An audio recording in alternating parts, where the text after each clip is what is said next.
दोस्तों, hammer, scalp मिसाइलें और राफेल, आधी रात में ऐसे हो गया पाकिस्तान में खेल। ऑपरेशन सिंदूर ने भारत की आतंकवाद विरोधी नीति और सैन्य क्षमता को नई ऊंचाइयों पर पहुंचाया। स्कैल्प क्रूज मिसाइल, हैमर और विशेष गोला बारूद जैसे ब्रह्मोस, स्पाइस 2000, पॉपाई और सुदर्शन बमों ने 9 आतंकी ठिकानों को सटीकता से नष्ट कर जैश ए मोहम्मद को गंभीर झटका दिया। ये ऑपरेशन भारत की तकनीकी श्रेष्ठता, रणनीतिक साहस और आतंकवाद के खिलाफ जीरो टॉलरेंस नीति का प्रतीक है। ऑपरेशन सिंदूर 7 मई 2025 को भारतीय सशस्त्र बलों द्वारा शुरू किया गया एक ऐतिहासिक सैन्य अभियान था, जिसमें पाकिस्तान और पाकिस्तान अधिकृत कश्मीर पॉक में जैश ए मोहम्मद (JEM) के 9 आतंकी ठिकानों को नष्ट करने के लिए विशेष गोला बारूद का उपयोग किया गया। यह अभियान 22 अप्रैल 2025 को जम्मू कश्मीर के पहलगाम में हुए आतंकी हमले के जवाब में किया गया, जिसमें 26 लोग मारे गए थे। पहलगाम हमले ने क्यों बनाया आधार? पहलगाम में बैसरंग क्षेत्र में हुए आतंकी हमले की जिम्मेदारी द रेजिस्टेंस फ्रंट (TRF) ने ली, जो लश्कर-ए-तैयबा (LAT) का एक प्रॉक्सी संगठन है। भारतीय खुफिया एजेंसियों ने इस हमले को जैश ए मोहम्मद और पाकिस्तान की इंटर सर्विसेज इंटेलिजेंस (ISI) से जोड़ा। प्रधानमंत्री नरेंद्र मोदी ने सऊदी अरब की अपनी यात्रा रद्द कर राष्ट्रीय सुरक्षा सलाहकार अजीत डोभाल और विदेश मंत्री एस जयशंकर के साथ आपात बैठक की। उन्होंने घोषणा की कि आतंकवादियों को कठोर सजा दी जाएगी। ऑपरेशन सिंदूर इसी प्रतिबद्धता का परिणाम था, जिसमें विशेष गोला बारूद का उपयोग कर आतंकी ढांचे को नष्ट किया गया। विशेष गोला बारूद, तकनीकी श्रेष्ठता। ऑपरेशन सिंदूर में भारत ने अत्याधुनिक और सटीक गोला बारूद का उपयोग किया, जो न्यूनतम नागरिक क्षति के साथ अधिकतम प्रभाव सुनिश्चित करता है। भारतीय वायुसेना (IAF) के राफेल लड़ाकू विमानों से लैस स्कैल्प क्रूज मिसाइल और हैमर मिसाइल 2 ऐसी शक्तिशाली हथियार प्रणालियां हैं, जिन्हें ऑपरेशन सिंदूर जैसे अभियानों में उपयोग किया गया।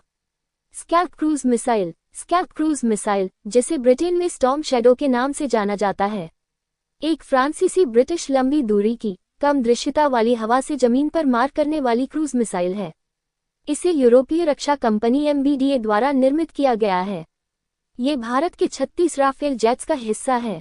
इसका पूरा नाम सिस्टम द क्रोएशियर ऑटोनोम लॉन्ग पॉटी एम्प्लॉय जनरल है, जिसका अर्थ है लंबी दूरी की स्वायत्त क्रूज मिसाइल प्रणाली। उपयोग, विशेषताएं, रेंज 250-560 किलोमीटर, लॉन्च की ऊंचाई के आधार पर कुछ स्रोतों के अनुसार यह 600 किलोमीटर तक हो सकती है। गति, सबसोनिक, मच 0.8 लगभग 1000 किलोमीटर घंटा। वजन, लगभग 1300 किग्रा, जिसमें 450 किग्रा का विस्फोटक वारहेड। मार्गदर्शन प्रणाली, GPS और नेविगेशन, सटीक मार्ग निर्धारण। इंफ्रारेड सीकर, लक्ष्य की थर्मल छवि के आधार पर अंतिम चरण में मार्गदर्शन। टेरेन रेफरेंस नेविगेशन, इलाके की विशेषताओं के आधार पर उड़ान, जो रडार से बचने में मदद करता है। उड़ान ऊंचाई, 100,130 फीट की कम ऊंचाई पर उड़ान, जो इसे रडार से बचाने में सक्षम बनाती है। लक्ष्य के पास ये 6000 मीटर तक चढ़ती है और फिर सीधा गोता लगाकर हमला करती है। Warhead, broach bomb royal ordnance augmented charge, जो बंकरों और कठोर लक्ष्यों को भेदने में सक्षम है। विशेषता, स्टील्थ डिजाइन, जो रडार डिटेक्शन से बचाता है। ये फायर एंड फॉरगेट मिसाइल है, यानी लॉन्च के बाद पायलट को नियंत्रित करने की जरूरत नहीं होती। उपयोग, कमांड सेंटर, संचार केंद्र, हवाई अड्डे, बंदरगाह, बिजली स्टेशन, हथियार डिपो, जहाज और अन्य उच्च मूल्य वाले रणनीतिक लक्ष्य। अन्य उपयोग, स्कैल्प स्टॉर्म शैडो का उपयोग खाड़ी युद्ध, इराक, लीबिया, सीरिया और 2023 में यूक्रेन में रूसी लक्ष्यों के खिलाफ किया गया। भारत में महत्व, भारतीय वायुसेना ने MBDA से स्कैल्प के सॉफ्टवेयर को पुनः कैलिब्रेट करवाया, ताकि यह 4000 मीटर ऊंचाई वाले पहाड़ी लक्ष्यों, जैसे लद्दाख या पाकिस्तान के पहाड़ी क्षेत्र को भेद सके। पहले ये 2000 मीटर तक सीमित था। रणनीतिक बढ़त, 2020 के लद्दाख गतिरोध के दौरान स्कैल्प से लैस राफेल जेट्स को अंबाला में तैनात किया गया, जो चीन के तिब्बत क्षेत्र में लक्ष्यों को निशाना बना सकते थे। पाकिस्तान के खिलाफ स्कैल्प की स्टील्थ और लंबी रेंज इसे आतंकी शिविरों, बंकरों और कमांड सेंटरों को नष्ट करने के लिए आदर्श बनाती है, जैसा कि ऑपरेशन सिंदूर में देखा गया। रडार से बचने की क्षमता इसे साइलेंट असैसिन बनाती है। गहरे और कठोर लक्ष्यों को भेदने की क्षमता, राफेल की स्पेक्ट्रल इलेक्ट्रॉनिक वॉरफेयर प्रणाली के साथ एकीकरण, जो हमले को और घातक बनाता है। हैमर मिसाइल, जिसे AASM के नाम से भी जाना जाता है, फ्रांसीसी रक्षा कंपनी सैफरन द्वारा विकसित एक मध्यम दूरी की सटीक निर्देशित हवा से जमीन पर मार करने वाली हथियार प्रणाली है। यह एक मॉड्यूलर हथियार है जो सामान्य बमों को प्रणोदन किट और मार्गदर्शन प्रणालियों के साथ उन्नत मिसाइल में बदल देता है। भारत ने इसे राफेल जेट्स के लिए आपातकालीन खरीद के तहत हासिल किया, विशेष रूप से 2020 के चीन के साथ सीमा तनाव के दौरान। विशेषताएं: 20-70 किलोमीटर, जो लॉन्च ऊंचाई और लक्ष्य की प्रकृति पर निर्भर करता है। प्रणोदन किट के कारण यह मिसाइल और ग्लाइड बम दोनों की विशेषताएं रखता है। वजन: विभिन्न आकारों में उपलब्ध 125 किग्रा, 250 किग्रा, 500 किग्रा और 1000 किग्रा। 1000 किग्रा वाला संस्करण बनकर बस्टर के लिए डिजाइन किया गया है। मार्गदर्शन प्रणाली: सैटेलाइट जीपीएस लंबी दूरी के लिए। लक्ष्य की थर्मल पहचान: लेजर गाइडेंस उच्च सटीकता के लिए। विशेषता: कम ऊंचाई और पहाड़ी इलाकों में प्रभावी। ये बिना जीपीएस के भी लक्ष्य को भेद सकता है, जो इसे इलेक्ट्रॉनिक जैमिंग के खिलाफ मजबूत बनाता है। लक्ष्य बनकर कठोर सतहें, सैन्य ठिकाने और गतिशील लक्ष्य। फ्रांसीसी वायुसेना और नौसेना ने इसे अफगानिस्तान 2008, लीबिया 2011, माली 2011, इराक और सीरिया में इस्तेमाल किया। मिसाइल ने बंकरों और कठोर लक्ष्यों को नष्ट करने में प्रभावशीलता दिखाई। 2020 में लद्दाख में चीन के साथ तनाव के दौरान भारत ने आपातकालीन खरीद के तहत हैमर मिसाइलों को राफेल जेट्स में एकीकृत किया। भारत में महत्व: हैमर की कम ऊंचाई और पहाड़ी क्षेत्रों में प्रभावशीलता इसे लद्दाख जैसे क्षेत्रों में उपयोगी बनाती है। ये 70 किलोमीटर की दूरी से बंकरों और सैन्य ठिकानों को नष्ट कर सकती है। स्पाइस 2000 बमों के एकीकरण में देरी के कारण भारत ने राफेल के लिए पहले से संगत हैमर मिसाइलों को चुना। बहुलक्ष्य क्षमता: एक राफेल 6 हैमर मिसाइलें ले जा सकता है, जो एक साथ 6 लक्ष्यों को निशाना बना सकती है। मॉड्यूलर डिजाइन, जो विभिन्न बम आकारों और मार्गदर्शन प्रणालियों के साथ अनुकूलनीय है। दुश्मन के वायु रक्षा सिस्टम से बाहर रहकर हमला करने की क्षमता। बंकर और कठोर लक्ष्यों को भेदने की उच्च क्षमता। राफेल का खौफ: पाकिस्तानी मीडिया और जनता में हड़कंप। पाकिस्तानी मीडिया ने हाल ही में दावा किया कि भारतीय वायुसेना के 4 राफेल लड़ाकू विमान नियंत्रण रेखा लॉक के पार कश्मीर क्षेत्र में रात भर गश्त करते देखे गए। पीटीवी न्यूज और रेडियो पाकिस्तान ने सुरक्षा सूत्रों के हवाले से कहा कि पाकिस्तानी वायुसेना ने इन विमानों का पीछा किया, जिसके बाद वे वापस लौट गए। हालांकि भारत ने इन दावों को मनगढ़ंत और काल्पनिक बताकर खारिज कर दिया। पाकिस्तानी सूचना मंत्री अताउल्लाह तरार ने 29 अप्रैल की रात 2 बजे एक प्रेस कॉन्फ्रेंस में दावा किया कि खुफिया जानकारी के आधार पर भारत अगले 24-36 घंटों में हमला कर सकता है। इस बयान ने पाकिस्तान में डर का माहौल पैदा कर दिया। सोशल मीडिया पर #मुनीरआउट जैसे हैशटैग ट्रेंड करने लगे। अफवाहें उन्हीं की जनरल असीम मुनीर अपने परिवार के साथ देश छोड़कर भाग गए या रावलपिंडी में एक बंकर में छिपे हैं। हालांकि पाकिस्तानी प्रधानमंत्री कार्यालय ने इन अफवाहों को खारिज करते हुए मुनीर की तस्वीरें जारी की, लेकिन उनकी प्रामाणिकता पर सवाल उठे। पाकिस्तानी जनता गूगल पर भारत के पास कितने राफेल हैं, राफेल मिसाइल की ताकत और भारत पाकिस्तान युद्ध में कौन जीतेगा जैसे सवाल सर्च कर रही है। ये दर्शाता है कि राफेल की ताकत और भारत की सैन्य तैयारियों ने पाकिस्तान में घबराहट पैदा कर दी है। राफेल की विशेषताएं: क्यों है इतना खतरनाक? राफेल एक 4.5 पीढ़ी का मल्टी रोल फाइटर जेट है, जो अपनी उन्नत तकनीक और मारक क्षमता के लिए जाना जाता है।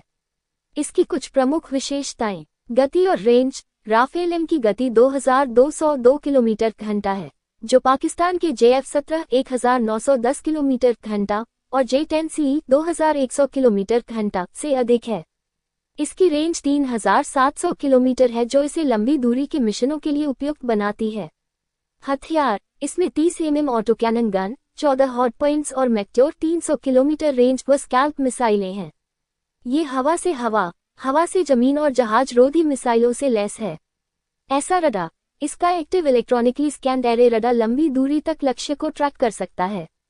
स्टील्थ और इलेक्ट्रॉनिक वॉरफेयर स्पेक्ट्रा सिस्टम इसे स्टील्थ बनाता है।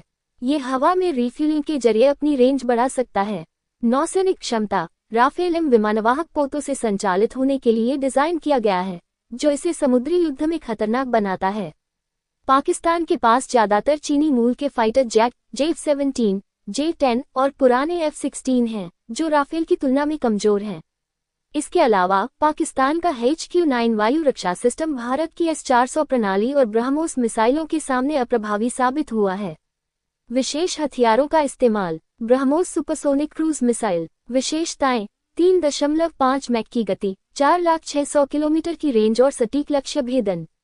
उपयोग: बहावलपुर और मुजफ्फराबाद में जैश के कमांड सेंटरों और हथियार डिपो को नष्ट करने के लिए। प्रभाव: इसकी गति और सटीकता ने पाकिस्तानी रक्षा प्रणालियों को जवाब देने का समय नहीं दिया। स्पाइस 2000 स्मार्ट बम। विशेषताएं: 60 किलोमीटर की रेंज, GPS और इलेक्ट्रो ऑप्टिकल गाइडेंस जो रात में भी सटीक निशाना लगाता है। उपयोग: कोटली और पॉप के प्रशिक्षण शिविरों पर मिराज 2000 जेट से तैनात। प्रभाव: न्यूनतम संपार्श्विक क्षति के साथ आतंकी ठिकानों को पूरी तरह नष्ट किया।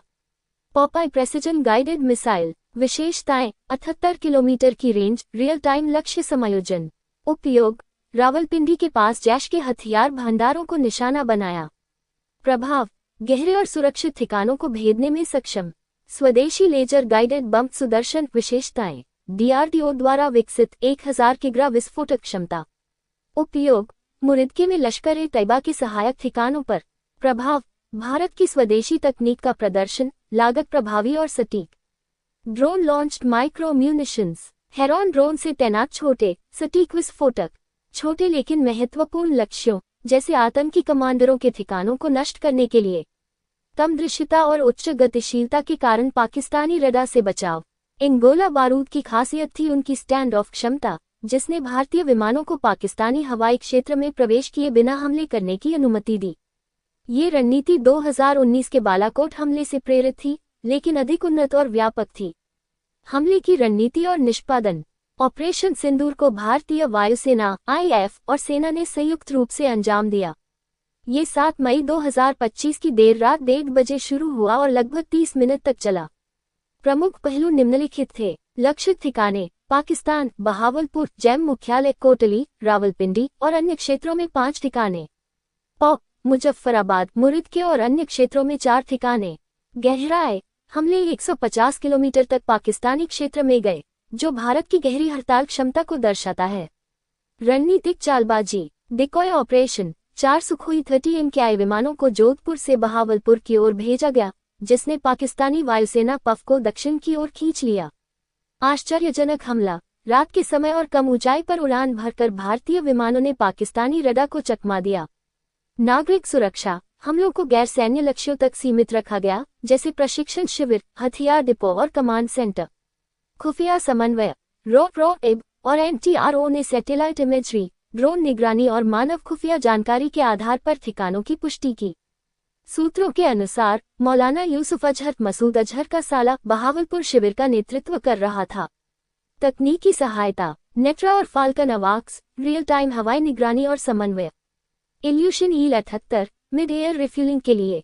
एक्स-रॉड रडार, 300 किलोमीटर तक पाकिस्तानी हवाई गतिविधियों पर नजर। नष्ट किए गए टारगेट। प्रशिक्षण शिविर। बहावलपुर और मुजफ्फराबाद में जैश के सबसे बड़े शिविर, जहां 200-300 आतंकी प्रशिक्षण ले रहे थे। Command centre. मसूद अजहर और अन्य नेताओं के ठिकाने। हथियार डिपो, विस्फोटक, रॉकेट लॉन्चर और AK-47 जैसे हथियारों के भंडार। मदरसे। आतंकी प्रशिक्षण के लिए इस्तेमाल होने वाले धार्मिक स्कूल। पाकिस्तान की प्रतिक्रिया। पाकिस्तानी वायुसेना ने जवाबी कार्रवाई की कोशिश की, लेकिन भारतीय विमानों की त्वरित वापसी और सटीकता ने उन्हें नाकाम कर दिया। पाकिस्तान ने हमले को आक्रामकता करार दिया, लेकिन सैन्य जवाब से बचा।